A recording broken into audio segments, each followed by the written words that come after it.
Namaste all. This is Omni reporting to you live on Sunday at 12:07 p.m. Sunday the 23rd of August 2020.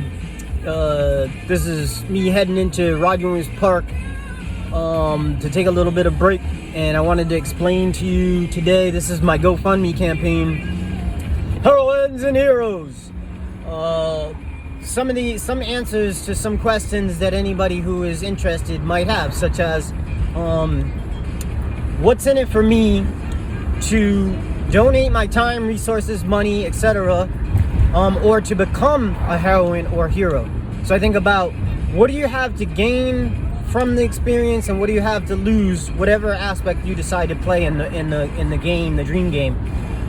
That's what I consider our reality to be, or what we conceive of as reality. I perceive it through, and I perceive the zillion dimension omniversal dream game from an ultra naturally heroic perspective. What does that mean?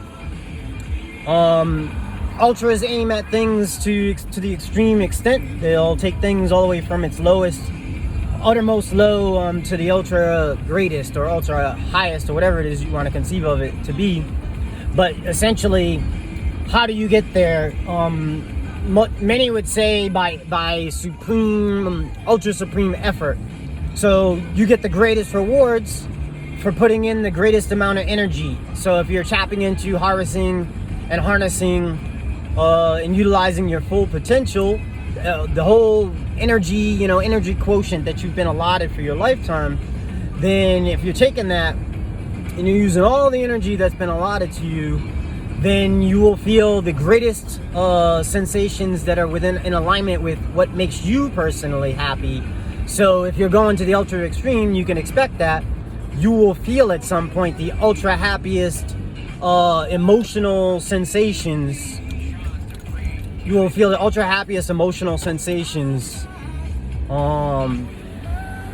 because of the efforts that you put in. And why do you feel, if you're being a heroine or hero, you only get the greatest sensations from doing things that are aligned with your moral code, with your virtues, with your values, essentially with your ideals. And people who clash with those ideals are people you would consider, from your perspective, probably to be villains.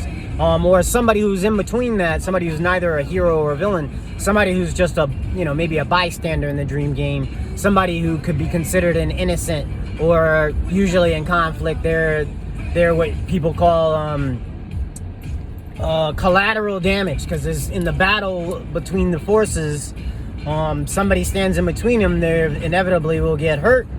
They try to, these are the people who are like referees in life, or truly unbiased,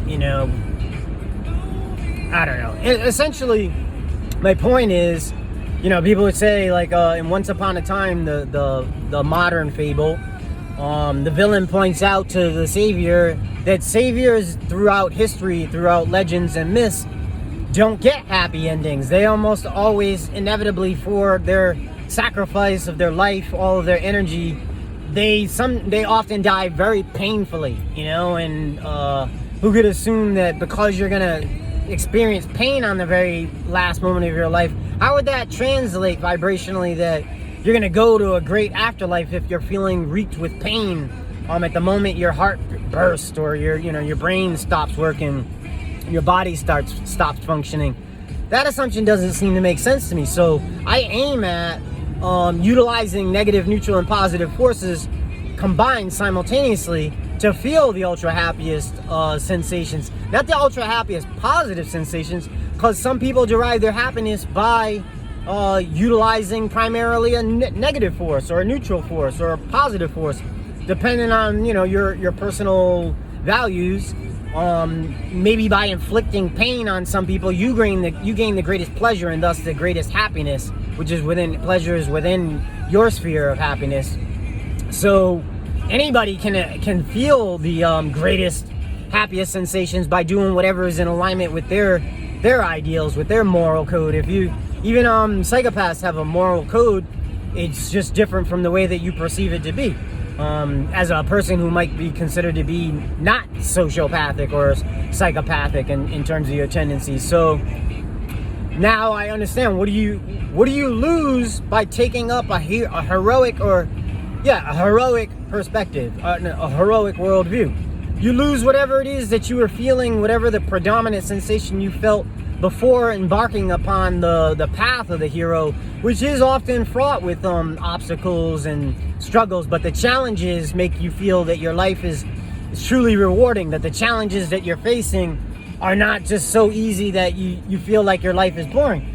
You have no time to be bored when you're facing the greatest obstacles and challenges of your life, because you're swept up in the moment. You're forced to deal with what's at hand, because there's a lot going on in a zillion dimension omniversal dream game if you perceive of it that way. I don't know anybody else that does. And so, am I trying to sell you? I realized lately, I'm not making any money from taking the heroic perspective. I don't know that I ever thought that was necessary, but I understood that in order to survive, thrive, and prevail, I needed some form of income, even if it's just the resources to live. It doesn't have to be physical money. It could be a shelter, it could be food, it could be whatever it is that's necessary for me to have that hierarchy of needs fulfilled. Maslow says that you have basic needs, and then you have your higher needs, such as self-actualization. And the lower needs are taking care of your basic functions, such as shelter, food, water, safety, etc. But that doesn't make anybody a hero. Whatever you have to do to get those needs met, you can consider to be, negative, neutral, positive, good, something in between that or evil. But if it's what it requires for you to get your sustenance, you wouldn't consider it evil, if this is what you need to continue breathing, if you have a body. So what you lose is, what I'm saying is, what you lose is you're probably, if you're not leading a heroic life, but your moral code or your values and ideals are completely in alignment with what we consider to be modern day heroes, then you would be probably fairly on an unhappy scale. And whatever level of happiness you have in your life is in alignment with whatever it is that will require you to tap into, harvest, utilize your full potential. So if you're not doing that, you're probably on some level of unhappiness. But if you are doing that, you're getting the greatest joy from the world, the greatest bliss, the greatest ecstasy, the greatest jubilation, the greatest, everything that fits within that sphere.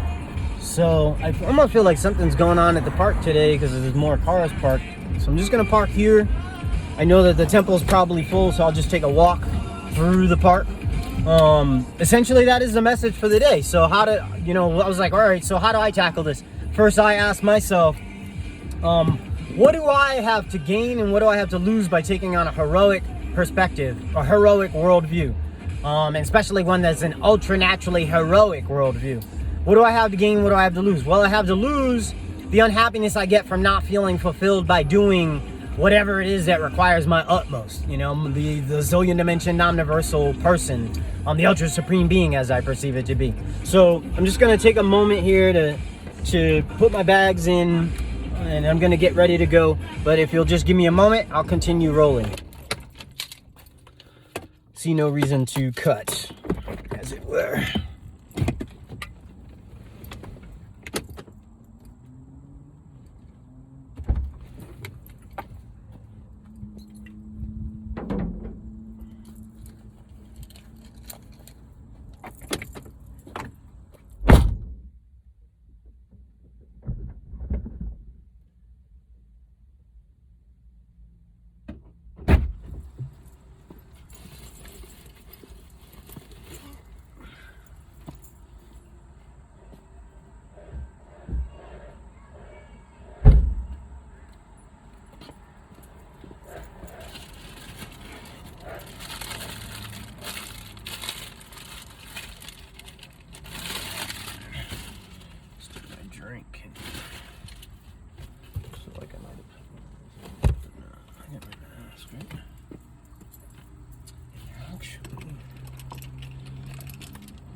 Actually, I'm sorry. I'm gonna have to set up my music for my walk, so I'll come back to you. Namaste all, a zillion %.